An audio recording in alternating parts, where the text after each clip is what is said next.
Everyone's heard of the mighty Roman Empire, but do you know how close it came to being a footnote in history before it even began?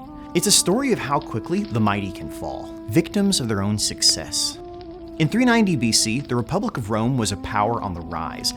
In 100 years, it had doubled its territory, ruthlessly using both its poor and powerful to dominate the ancient world. The old Etruscan city-states were losing their grip on northern Italy, and as Rome rushed to fill the power void, it found it wasn't the only empire looking to control central Italy. Tales of Roman conquest had spread across the peninsula, and now others wanted to repeat their success. Seeking a better life for themselves, a Gallic tribe had crossed the Alps in search of a new home.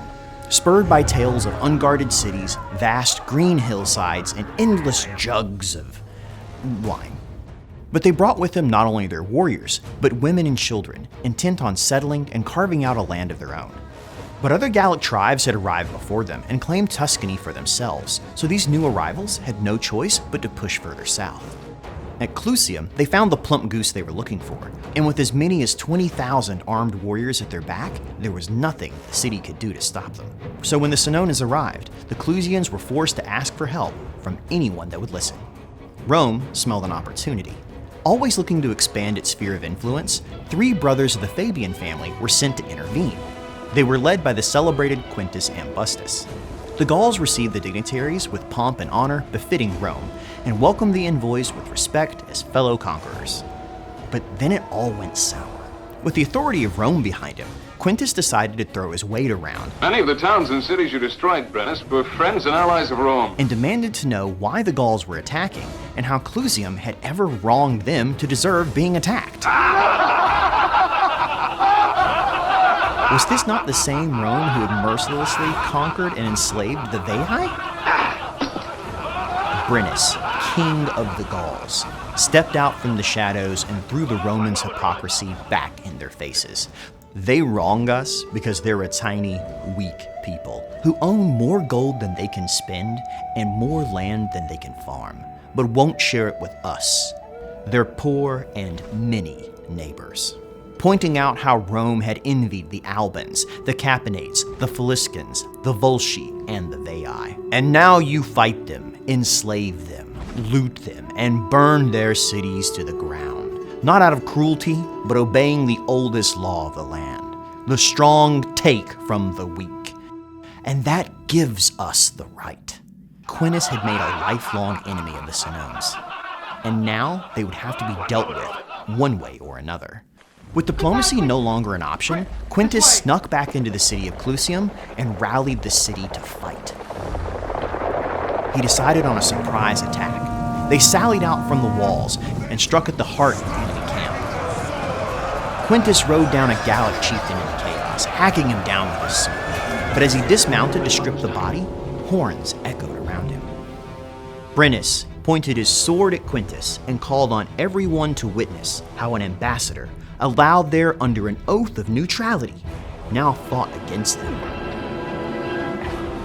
Roman, I know where to find your brothers, in Rome. And when I get there, I'll drown them in their own blood. But first you! Brennus lifted the siege, turned his army, and marched for Rome. Quintus and his brothers raced ahead of them. They had to warn the city and find a way to make it clear they weren't to blame. But Brennus's demands arrived before them. He asked that Rome hand over the Fabians for punishment, or else. The Senate convened to decide their fate. Rumor swirled that the Gauls were mercenaries hired by their old enemies in Syracuse, that maybe Brennus had intended all along to fight Rome and just needed an excuse. Unsure of what to do, they called on the Fetiales to advise them, a priestly class who had consulted Jupiter, the god of good faith, to advise on foreign affairs and declare just wars, favorable in the eyes of the gods. With one voice, they declared that Quintus had broken the laws of heaven and that the Senate should hand him over. But thankfully, a democracy doesn't work like that, so the Senate instead let the people of Rome vote. Not only did the citizens refuse, but they elected all 3 brothers as military tribunes and the new leaders of Rome's legions. The city wasn't going to be pushed around by a bunch of filthy barbarians. Brennus's army picked up its pace, and terror went before them. Cities in their path shut their gates and prepared for the worst. But contrary to all expectation, Brennus's army didn't attack. They marched past, taking nothing, leaving the fields untouched. To anyone that dared speak to them, they simply replied, "We march on Rome, and only Rome. The rest, we see as friends." It's worth noting how politely Brennus treated them. Unlike the bullying Romans, he was cleverly drawing on years of resentment toward Roman expansion to ensure that no one would march to their aid. After all, wasn't the enemy of my enemy my friend? In the face of this onslaught, the new military tribunes of Rome were told to do what they had been elected for. So they called together the entire military might of Rome. 2 full legions, each with 3,000 infantry and 300 supporting cavalry. These were accompanied by at least that many levies, a force of some 12,000 armed men. But unlike the Gauls, there was no clear leader of the Roman army. No dictator had been elected. Nobody wanted the job. After Camillus' exile, the danger of being in command had been made clear, and anyone in charge would be held accountable to the whims of the public. They met the Gallic army 11 miles from the city, where the River Allia flowed into the Tiber. Even today, it's a broad, flat plain with hills to one side and the river on the other. Arguments immediately broke out among the Roman consuls about where and how to fight the battle. The Roman army of the period were heavily armed hoplites who squeezed together, locked shields, and formed a long line of iron and bronze. The most logical answer was to set up a defensible position, dig ditches, and set up a rampart, and let the Gauls come to them. But the barbarians arrived too quickly, and the Romans instead had to stretch their line to cover the entire plain and avoid being outflanked, putting their weakest reserve troops on the high ground, the most easily held defensible position. But Brennus suspected a trap. If he attacked the men on the plain, the force on the hill would sweep down and attack his rear. So he called his best men and attacked the hill.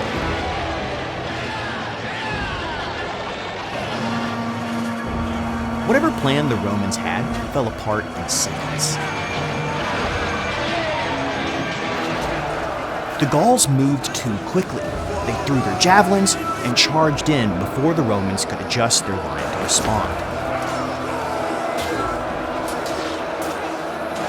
Brennus's best warriors made short work of the Roman reserves.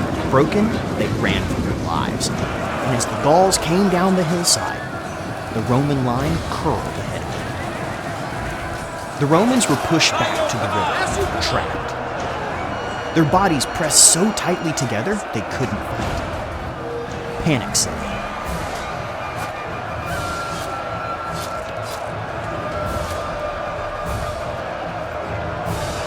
Some tried to cross the river in full armor, but were pulled down by the weight and drowned. But a few threw down their shields and reached the far bank. Seeing this, more Roman soldiers threw down their weapons and leapt into the Tiber, praying that a Gallic javelin wouldn't find them in the back as they swam. It was a complete rout, and every Roman for themselves. No one left on the battlefield was spared. Dies Aliensis, 18th July, the day of the Battle of the Alia, the only historic day remembered in the entire Roman calendar. The day when Rome was lost. The survivors made their way to the recently conquered town of Veii.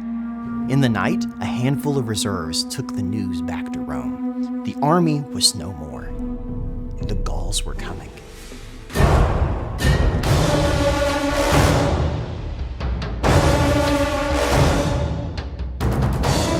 Join me next time as the Romans face barbarians at their gates and inside their homes, and turn to the gods for a savior.